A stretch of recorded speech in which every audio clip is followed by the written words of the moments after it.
Affirmation Addict podcast and Happy New Year. At the time of this recording, I believe it is January 2nd is the published date. So we are officially in 2024 and I hope your new year, I hope your Christmas festivities or holiday festivities, if any, were just good. I hope they were better than usual. I hope maybe you got a little bit more rest than usual. Maybe you felt more at ease and less chaotic. I hope things are just going good for you. This time of year, I know we talk a ton about setting new goals, setting new intentions, and I want to completely contradict myself. And one thing that I think is so interesting is if you look at like the lunar calendar and just like lunar new year and different cultures calendars and the way our seasons were supposed to be, a lot of the times winter is a period of rest and January is still winter. I know it's like a very, very nice calendar year reset, but if you are not feeling all of this new year stuff, I know last year specifically for me, 2023's new year, I was so tired of it. I was exhausted. I felt like it was so fake and I was so out of alignment with it. Versus for me personally in 2024 and kind of leading up to this new year, I've actually felt really empowered. And I think it's because I have a lot more clarity this year, which I did not have last year. And I just did not feel ready at all. But what I wanted to say is if you're not feeling connected to any of the New Year stuff, any of the intention setting stuff, honestly skip it. There is no perfect time. Remember that the days in the calendar are just days in the calendar. It's a way for us as humans to kind of organize and categorize time, but it has nothing to do with your manifestation. It has no impact on what you're manifesting.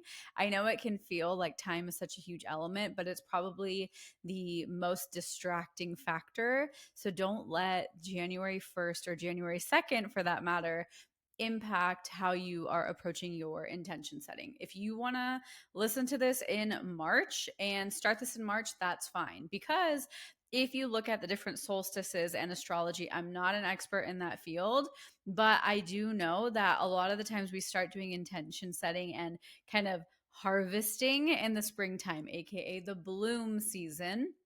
So, a lot of the times we set our intentions during that time, and winter is actually a time of rest and regeneration. So, if you are still feeling winter energy, you're welcome to still listen to this episode. It's more conversational, not a ritual that I'm guiding you through, but seriously, feel no pressure. I really, really hope that that comes across.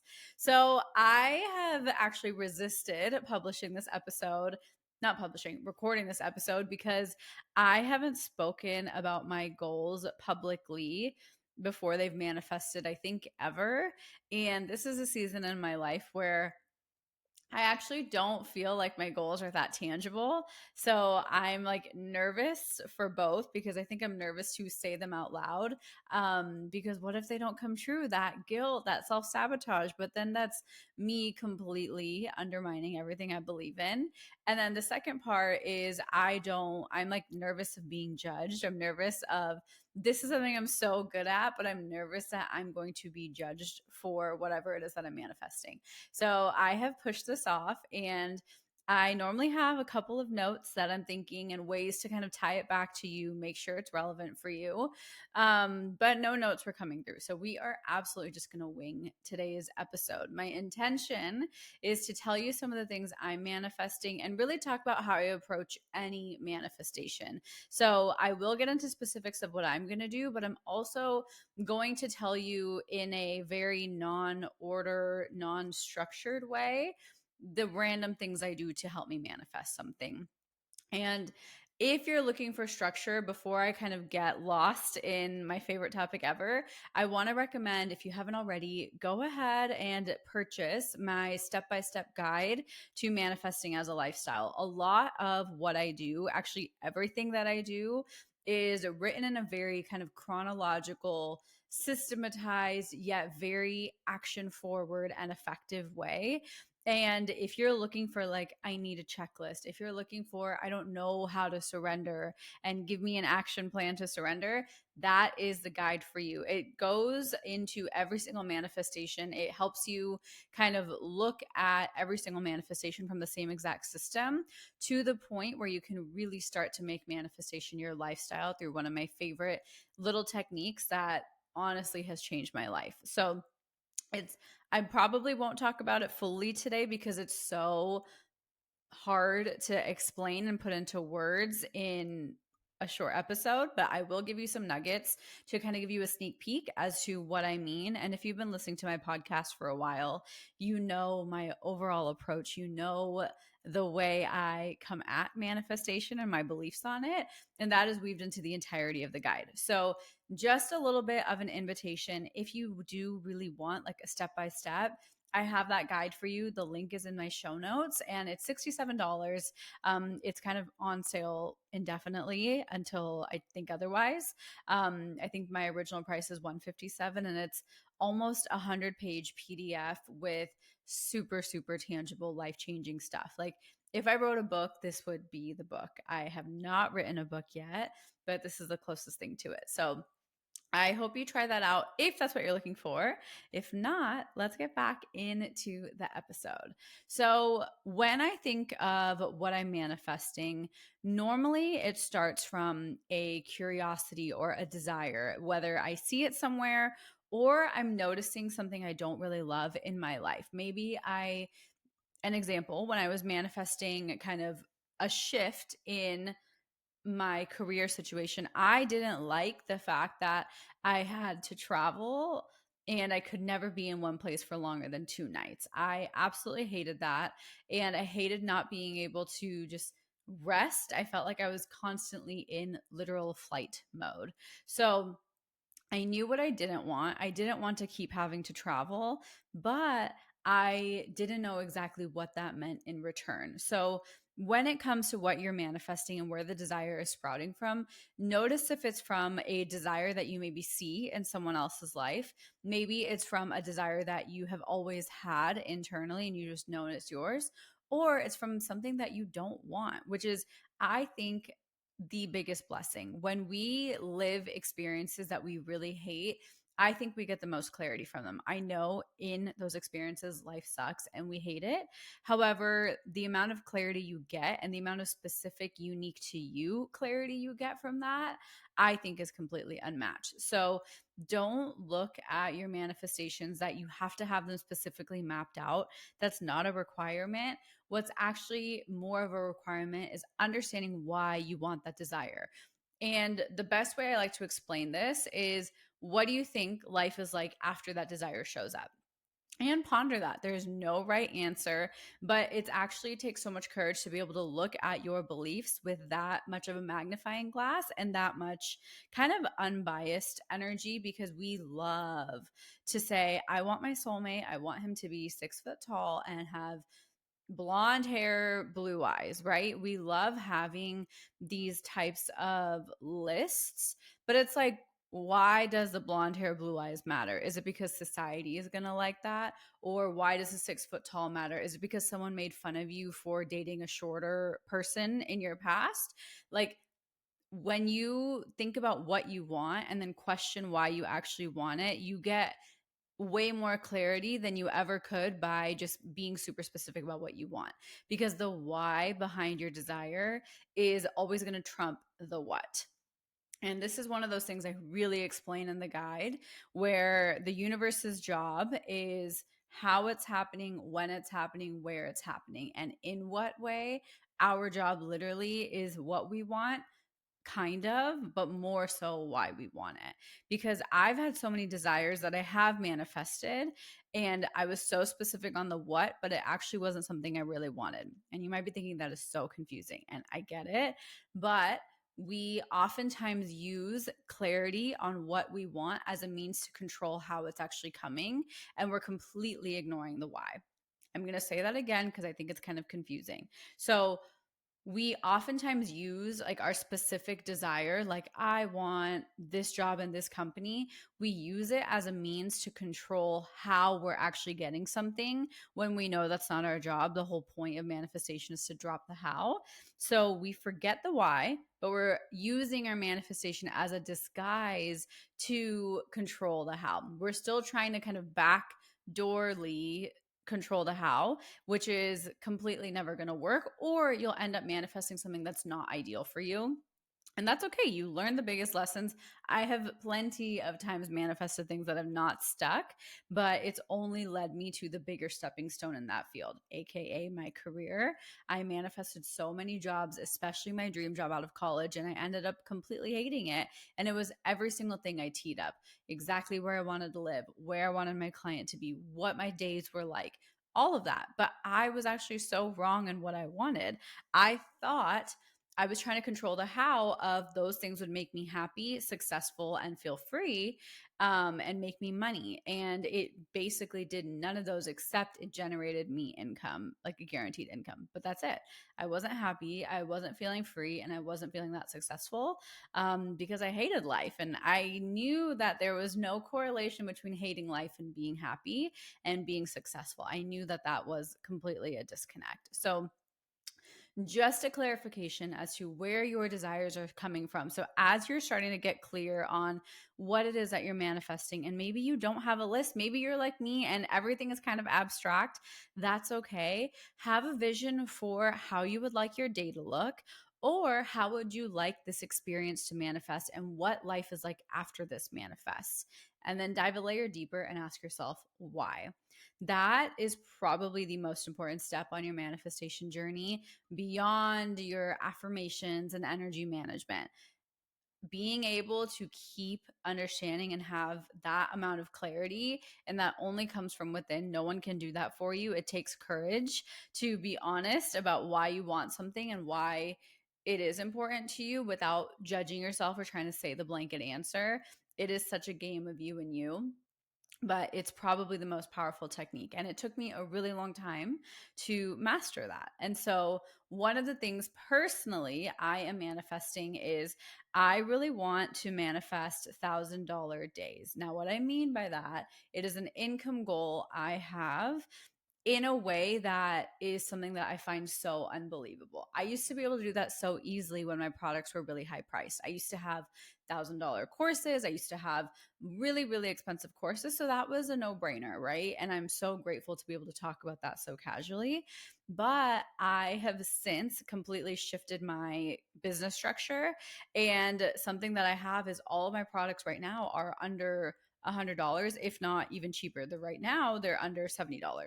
So to me, having $1,000 days with that product suite feels a little bit out of reach. And I really would love to build that back up and create that type of consistent revenue in the business with a much cheaper product suite, because I think it's so many layers for me. And I'm telling you my why. My why is I have always heard, and with all my business coaches and mentors, you need expensive products to make expensive sales, right? Like you need to charge more to make more, which I do see. And I've tried that. But there was something that just felt really inauthentic about it to me. And also, I am such a kind of compassionate and empathetic person that it felt just blatantly so wrong asking my audience to stretch themselves that much.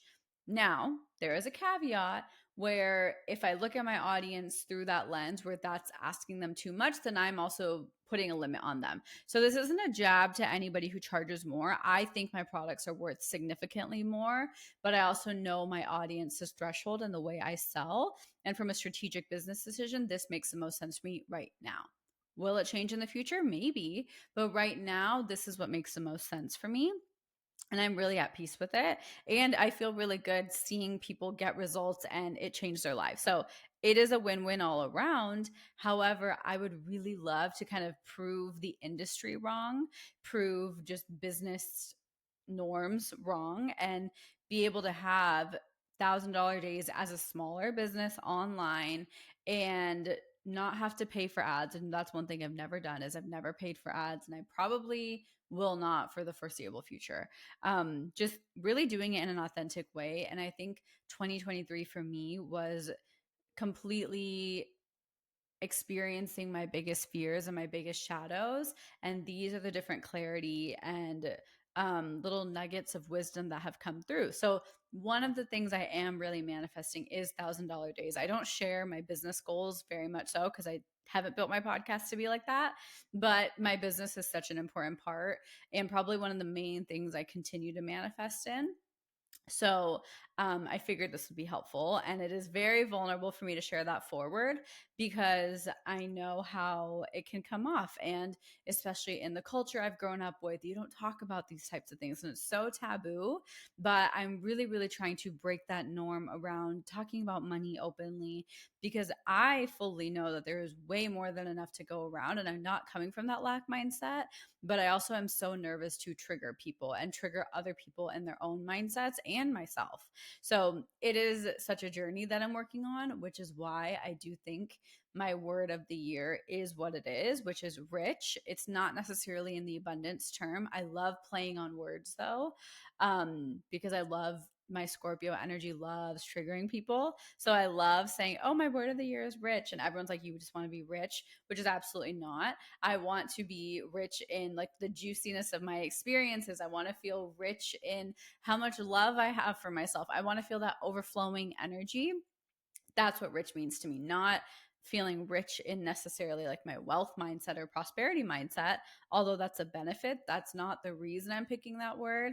However, I love just doing things the unconventional way and playing with words, and doing things in that way. So that's one of the things I'm manifesting. So how would I be approaching that? For me, one thing that has and always will be my foundation for manifestation is affirmations. If I do nothing else, I will write my affirmations. And so for me, it's I make $1,000 a day or I generate $1,000 a day through my business, something of the sort. And it can change, but I will try to write them down every single day.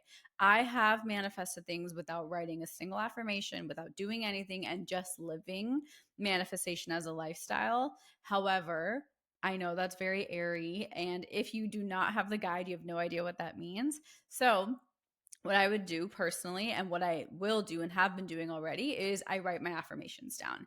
After that, it is very intuitive. Depending on how I feel as I write affirmations down, I write my affirmations very intuitively and I like changing them up every day. So, what does post $1,000 days look like for me? What does $1,000 days feel like to me? And I write down affirmations that kind of add to specific details. So, for example, $1,000 days may mean that I also donate $1,000 every month, or I donate $5,000 every month, because that means I'm making $30,000, meaning I can donate easily 5,000.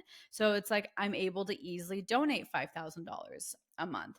And thinking about what opportunities that desire opens up for me. The other opportunities it might open up for me is I allow myself to rest more. And I feel even more creatively inspired to create and provide more value for my students and my audience.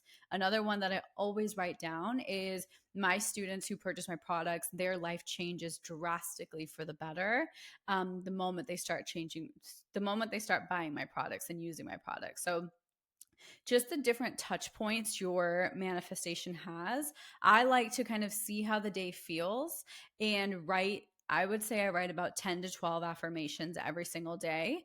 Takes me literally 2 to 3 minutes. If you just do that and you try that for a month, I feel like you will notice some sort of shift. You will notice alignment. You will notice something. Don't do it with the intention to like receive that desire, but like do it with the curiosity mindset. Do it with the, let's just see how this goes, with a fun, playful mindset, not the, oh my God, this must manifest. So I must write my affirmations down 10 to 12 times, just like Pyle said.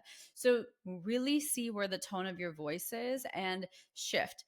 If you're noticing that the tone of your voice as you're trying to write your affirmations is a little bit more panicky, kind of like I just mentioned, then you need to first kind of scrap what you're manifesting and focus on just calming yourself down, allowing yourself to find ease in the manifestation process. So instead of focusing on a specific desire for the first 30 days, I recommend you focus on your experience and your relationship with manifestation.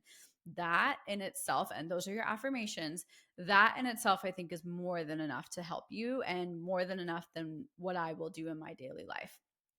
But I think a lot of the things I do are so unspoken that I kind of forget to mention them. So, for example, when I'm writing my affirmations down, if one of my affirmations is really feeling like triggering or just sticky, or like I'm like, ew, this is just not real, then I work through that limiting belief. And how I work through my limiting beliefs, I will just sit and think about it. I'll be like, okay, where is this coming from? Is this true? Is this not true? How is this serving me? How is this not serving me? And then I'll also say, what's the opposite of that limiting belief? Or how can I make this feel a little bit more believable? And you kind of work through that with yourself. You can also talk through it with someone you trust. Be very mindful who you talk through it with. I talk through these things with Tom. I know he has my back.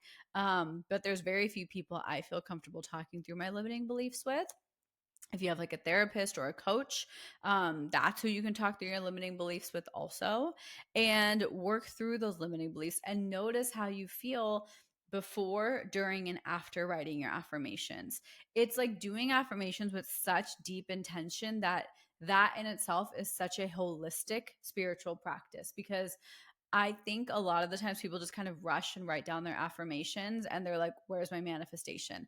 That is you acting out of kind of, you're looking for a result and you're acting out of force. You're not acting because you're enjoying the process of affirmations. So, how can you find joy?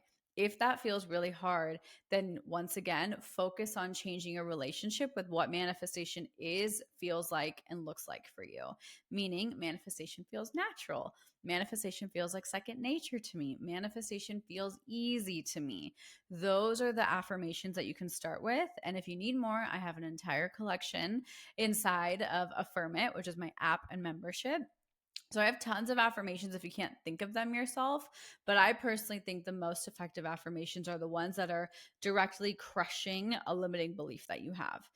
How do you know when something's a limiting belief? Is when you don't want to admit it, when you want to avoid it completely, and when speaking about it just makes you wildly uncomfortable. Those are some true signs that it is a limiting belief, and you feel like it's kind of so matter of fact that you cannot see another way out.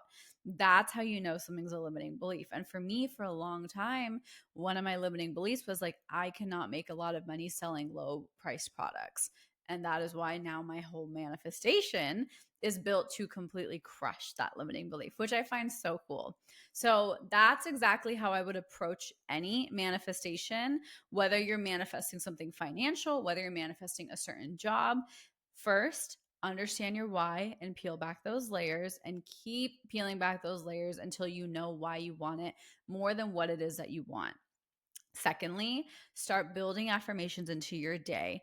I will just be straight up. I personally think writing down your affirmations is one of the most effective, yet not overly uncomfortable ways to practice. I think looking in the mirror is so powerful, but I know that's a lot to ask. I think saying them out loud, sometimes we don't have enough privacy. So writing them down by hand every single day, 10 to 12 affirmations, whether it's specifically about your manifestation or about your relationship with manifestation. And third is just focus on managing your overall vibration. And that starts with observation. Just notice how you feel through your day to day. This is kind of where manifesting as a lifestyle steps in, where manifestation isn't just your 1 minute of affirmations. You still have 23 hours and 59 minutes in a day. That also impacts how and what you're manifesting. So just take it and make it kind of normal for you and soften into, what is my energy like right now? How is my energy towards something completely unrelated to what I'm manifesting? Maybe you're manifesting your soulmate. Forget how you're manifesting and how your energy is when you're on dating apps or when you're talking to a guy or a girl. Think about, how is my energy at work? How is my energy when I come home and I'm looking at myself in the mirror? think about how your energy is and how you can adjust it and make it better in relation to things that are completely unrelated to your desire, because we oftentimes silo in on what we're manifesting. So for me, I'm manifesting $1,000 days. I might silo in unintentionally or intentionally on my business, on abundance, on money, on checking my bank account or my sales for the day. But my energy, aside from that, also very much so matters when I'm going to the gym, when I'm cooking my food, when I'm talking to my family and friends, how I speak to myself about how my hair looks for the day. So, your energy matters in every area of your life. So, the third and last recommendation for you, and to kind of what I'm going to do and what I think you should do as you move forward too, is start to notice and observe your energy in all the areas of your life, and in what ways can you make them a little bit better. It doesn't have to be anything crazy. It can be as simple as just thinking an intentional thought of gratitude, thinking an intentional thought of this could be better and here's how, and allowing yourself to declare something even better. And it can be fun. It's not to look at yourself in a way of you're constantly never good enough. You are good enough as you are, but why can't we be better? So, wanting to be better has nothing to do with your current state of worthiness. And that's a really big disassociation to make, because this isn't meant to feel like you're never good. It's meant to feel like I am so good that all I can do is get better. Those are two very different energies in how we communicate with ourselves and how we see the work of self improvement. And kind of the last thing I want to mention as we kind of close out is manifestation is something that is a never ending journey. And some people absolutely hate when I say that, but it's so true that there's always going to be something more to manifest. And if you hate how you feel as you're manifesting something, then what you need to work on is your relationship with manifestation. And so, how do you feel? How can you feel good in the now? Biggest thing is gratitude, but also how can you just have fun? How can you look at manifestation like you're a literal child reading a fairy tale and you're the fairy godmother who can make anything happen? How can you be that for yourself and your inner child? And really reframing your definition of manifestation. I actually spent this entire year last year, 2023, recreating my definition of manifestation, because I felt like it was missing something that I wasn't seeing online. And that's where manifestation as a lifestyle was born. And I really finally understood this is why it works so well for me, because I was always able to articulate what worked for me. But my biggest goal was teaching it forward. Like, I want you to be able to manifest anything you set your mind to and your heart to. And I have been able to do that, but I want that for you. And I realized one thing I wasn't kind of talking about was what I do in my day to day, what I do besides my affirmations for 5 minutes or besides meditating. Like, I wanted to go deeper. And I finally realized, like, there's so much self observation and enjoying all of the little tidbit moments that add up to a desire.